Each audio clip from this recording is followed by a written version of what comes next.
Los ojos verdes. Hace mucho tiempo que tenía ganas de escribir cualquier cosa con este título. Hoy que se me ha presentado la ocasión, lo he puesto con letras grandes en la primera cuartilla de papel y luego he dejado a capricho volar la pluma. Yo creo que he visto unos ojos como los que he pintado en esta leyenda. No sé si en sueños, pero yo los he visto.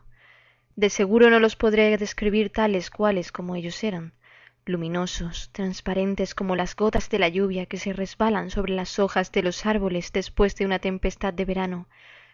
De todos modos, cuento con la imaginación de mis lectores para hacerme comprender en este que pudiéramos llamar boceto de un cuadro que pintaré algún día.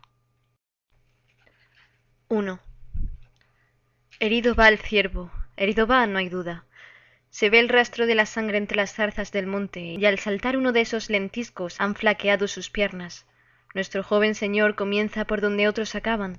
En 40 años de montero no he visto mejores golpes.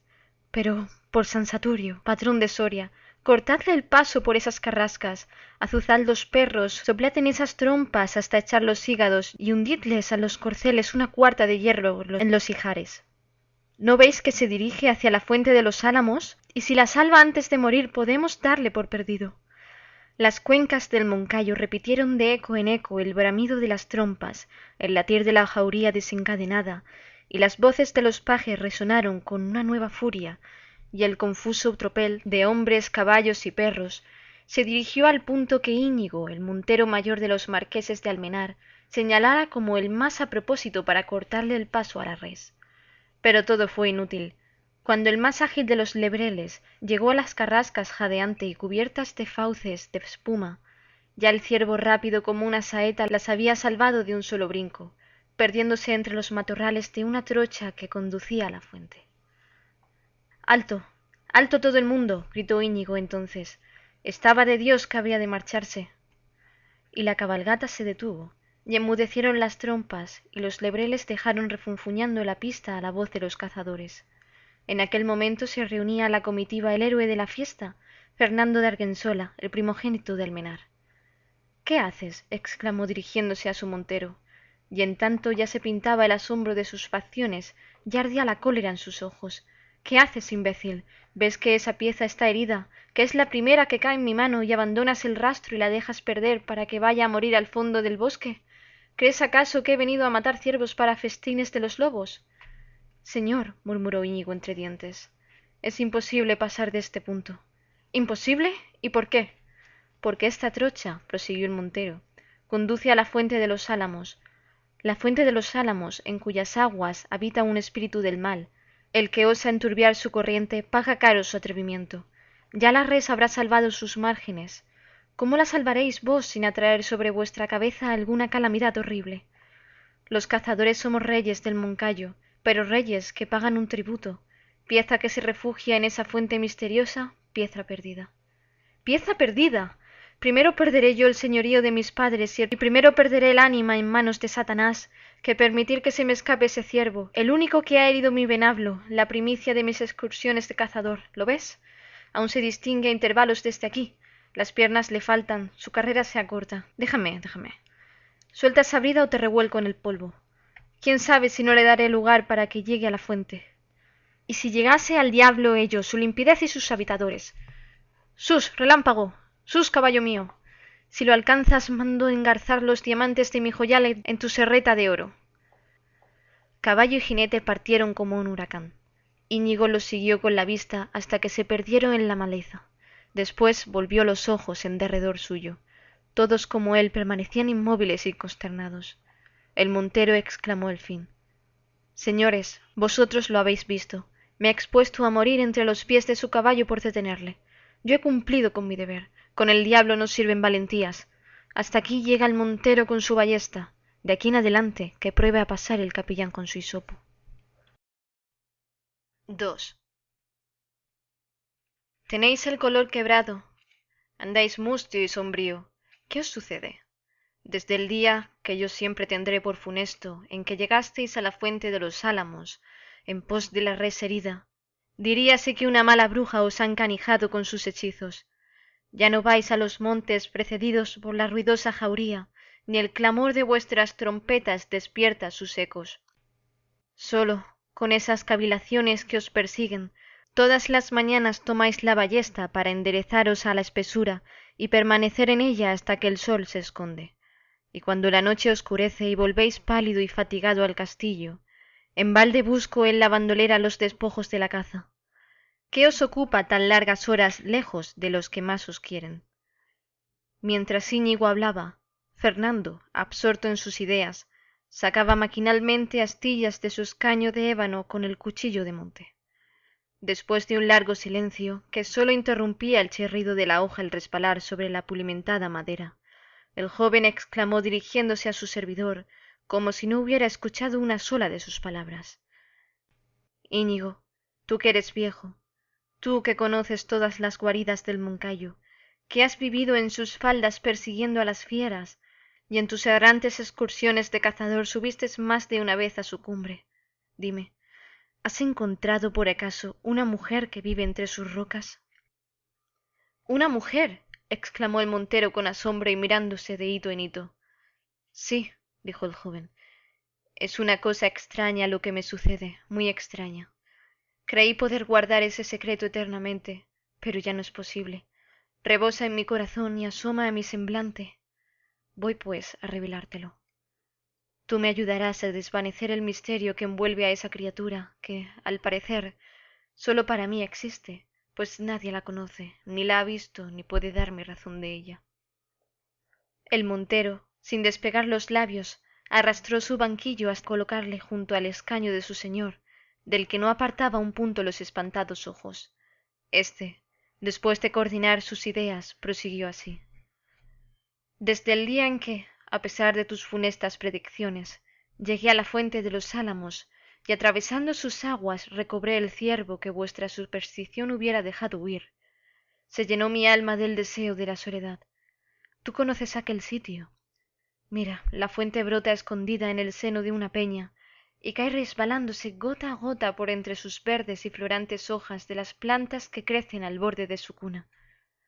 Aquellas gotas que al desprenderse brillan como puntos de oro y suenan como las notas de un instrumento, se reúnen entre los céspedes y susurrando, con un ruido semejante al de las abejas que zumban en torno de las flores, se alejan por entre las arenas y forman un cauce y luchan contra los obstáculos que se oponen en su camino, y se repliegan sobre sí mismas, y saltan, y huyen, y corren, unas veces con risa, otras con suspiros, hasta caer en un lago.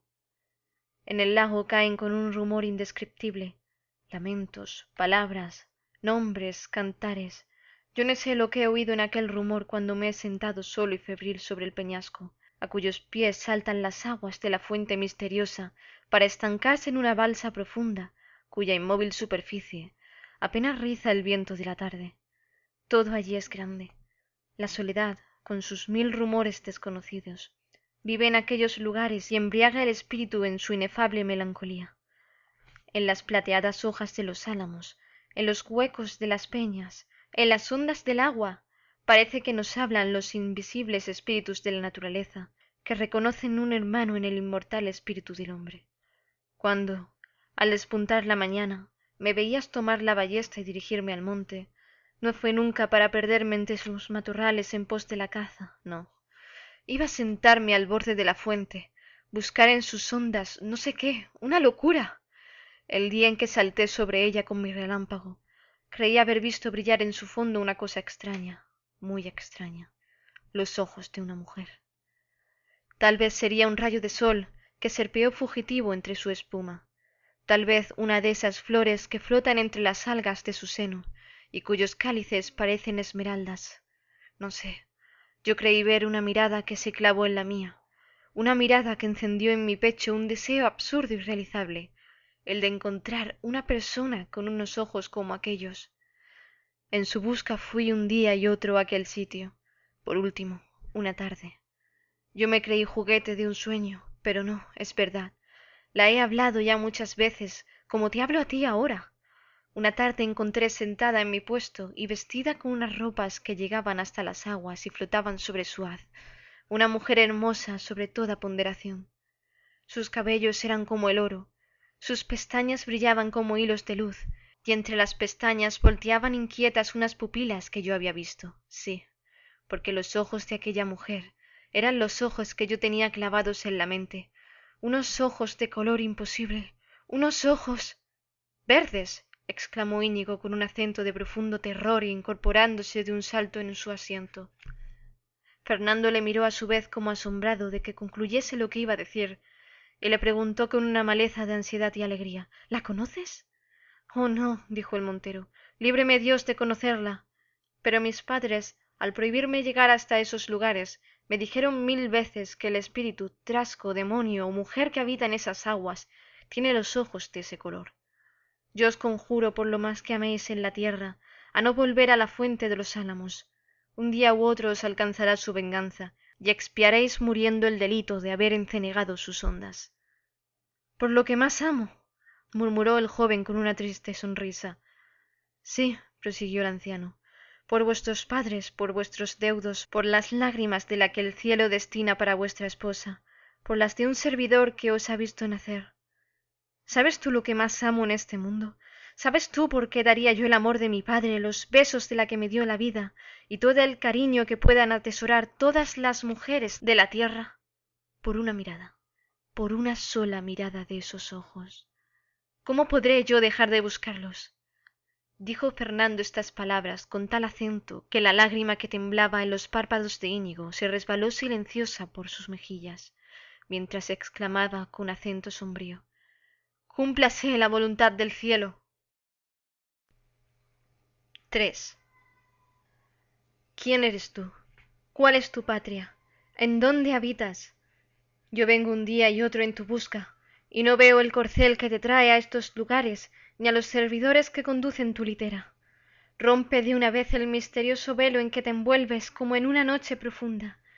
Yo te amo, y, noble o villana, seré tuyo, tuyo siempre. El sol había traspuesto la cumbre del monte, las sombras bajaban a grandes pasos por su falda, la brisa gemía entre los álamos de la fuente, y la niebla, elevándose poco a poco de la superficie del lago, comenzaba a envolver las rocas de su margen.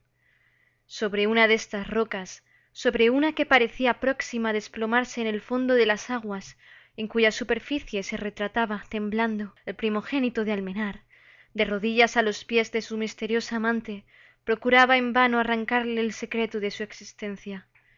Ella era hermosa, hermosa y pálida, como una estatua de alabastro. Uno de sus rizos caía sobre sus hombros, deslizándose entre los pliegues del velo, como un rayo de sol que atraviesa las nubes, y en el cerco de sus pestañas rubias brillaban sus pupilas como dos esmeraldas sujetas a una joya de oro. Cuando el joven acabó de hablarle, sus labios se removieron como para pronunciar algunas palabras, pero sólo exhalaron un suspiro débil, doliente, como el de la ligera onda que empuja una brisa al morir entre juncos. —¡No me respondes! —exclamó Fernando al ver burlada su esperanza. —¿Querrás que dé crédito a lo que de ti me han dicho? —Oh, no. Háblame. Yo quiero saber si me amas. Yo quiero saber si puedo amarte, si eres una mujer. —O un demonio. ¿Y si lo fuese? El joven vaciló un instante. Un sudor frío corrió por sus miembros, sus pupilas se dilataron al fijarse con más intensidad en las de aquella mujer, y fascinado por su brillo fosfórico, demente casi, exclamó en un arrebato de amor: Si lo fueses, te amaría como te amo ahora, como es mi destino amarte, hasta más allá de esta vida si hay algo más de ella. Fernando, dijo la hermosa entonces con una voz semejante a una música, yo te amo más aún que tú me amas, yo que desciendo hasta un mortal, siendo un espíritu puro. No soy una mujer como las que existen en la tierra. Soy una mujer digna de ti, que eres superior a los demás hombres. Yo vivo en el fondo de estas aguas, incorpórea como ellas, fugaz y transparente. Hablo con sus rumores y ondulo con sus pliegues. Yo no castigo al que usa turbar la fuente donde moro. Antes le premio con mi amor, como a un mortal superior a las supersticiones del vulgo, como a un amante capaz de comprender mi cariño extraño y misterioso. Mientras ella hablaba así, el joven, absorto en la contemplación de su fantástica hermosura, atraído como por una fuerza desconocida, Se aproximaba más y más al borde de la roca. La mujer de los ojos verdes prosiguió así. ¿Ves? ¿Ves ese límpido fondo de ese lago? ¿Ves esas plantas de largas y verdes hojas que se agitan en su fondo? Ellas nos darán un lecho de esmeralda y corales, y yo te daré una felicidad sin nombre, esa felicidad que has soñado en tus horas de delirio y que no puede ofrecerte nadie. Ven, la niebla del lago flota sobre nuestras frentes como un pabellón de lino. Las ondas nos llaman con sus voces incomprensibles. El viento empieza entre los álamos sus signos de amor. Ven, ven. La noche comenzaba a extender sus sombras. La luna rielaba en la superficie del lago. La niebla se arremolinaba al soplo del aire, y los ojos verdes brillaban en la oscuridad como los fuegos fatuos que corren sobre el haz de las aguas infectadas. Ven, ven. Estas palabras zumbaban en los oídos de Fernando como un conjuro. Ven. Y la mujer misteriosa le llamaba al borde del abismo donde estaba suspendida, y parecía ofrecerle un beso. Un beso. Fernando dio un paso hacia ella, otro, y sintió unos brazos delgados y flexibles que se liaban en su cuello y una sensación fría en sus labios ardorosos. Un beso de nieve. Y vaciló, y perdió pie, y cayó al agua con un rumor sordo y lúgubre. Las aguas saltaron en chispas de luz y se cerraron sobre su cuerpo, y sus círculos de plata fueron ensanchándose hasta expirar en las orillas.